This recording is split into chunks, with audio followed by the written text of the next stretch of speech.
Hey, hello, welcome to my YouTube channel TechGrantha. Already everyone know that we started the new tutorial for the Jenkins tool. So, on the last video, we discussed about the introduction part about the Jenkins.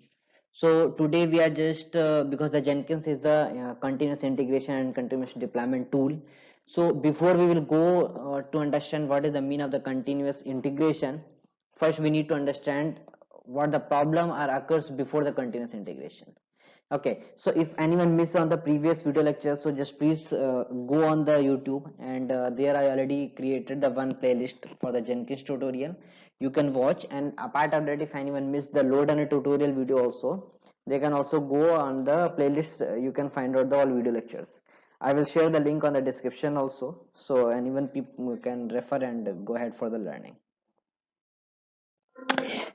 First we need to understand like the problem before the continuous integration. So what happens earlier, like if suppose the developer develop the code. Okay, if suppose four people are in the different countries, like one is on India, one is on the Bangladesh, one is on the US, one is on UK.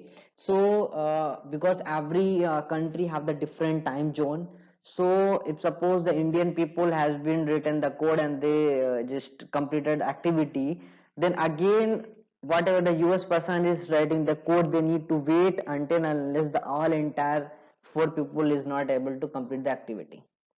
So the developer have to wait till complete software is developed for the test result. Okay, that was the main problem must occur on your project level. Second is that if suppose the test is fail, then fixing code is difficult. So how we will understand that if suppose the four people are staying in the different country, so whenever your entire code has been completed, okay, if suppose I completed on the 10 line code, then another people are completed the another 10 line code, so it is difficult to find out which person is completed or which line of code we are getting the error, so which is difficult to find out the issue there. Then second third is that the software delivery process was slow, definitely because we are waiting for the all four people until they are not doing the complete activity.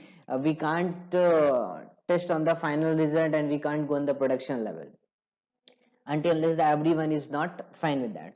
Then fourth thing is that the relevant feedback was not present. So definitely because our activity is also going on the delay, we are not able to fix the code on the quickly, so definitely the feedback is also not on the well.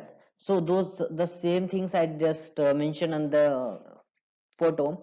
Here is the developer has wait until the software has been not completed.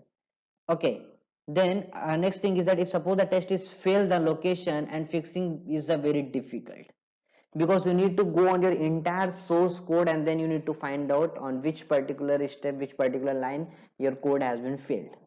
Okay, and the last is the software delivery process was slow.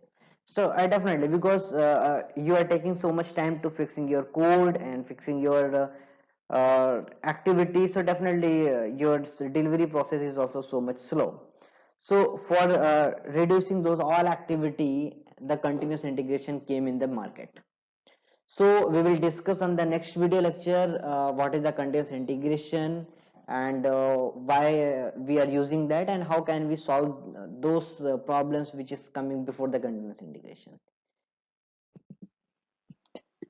Okay, so if anyone missed the previous lecture, just please go and watch the video. Thanks to all, and please share the video to your friend and colleagues. And if you have any doubt, any concern, just comment on the comment box. I will try to reply you as soon as possible. Thank you so much.